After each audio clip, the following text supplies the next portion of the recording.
దేవాలయంలోకి ముఖ్యంగా ఏ దేవాలయమైనా, ఆ శ్రీశైలమైనా, తిరుమలైనా, కడనైనా, కనకదుర్గమ్మ, విజయవాడ అయినా, సింహాచలమైనా హిందువులే పనిచేయాలి.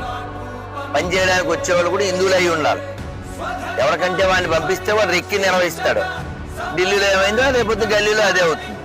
కాబట్టి ఎవరైనా సెక్యులర్ దరిద్రులు ఉంటే దేవాదాయ శాఖలో కానీ, గుళ్ళల్లో కానీ, ఇళ్లలో కానీ సముద్రం దగ్గర ఉంది వాడుకోండి.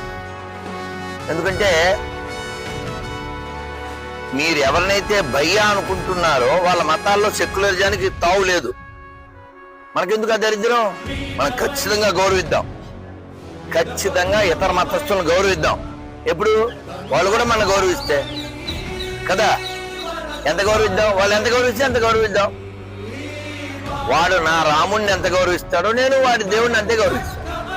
వాడు నా శివుణ్ణి ఎంత గౌరవిస్తాడో మేము అంతే గౌరవిస్తాం. కాబట్టి వారి మలమూత్రాలు తాగే దరిద్రులు ఎవరైనా ఈ గుళ్ళో ఉంటే చచ్చిపోండి ప్లీజ్. జై శ్రీ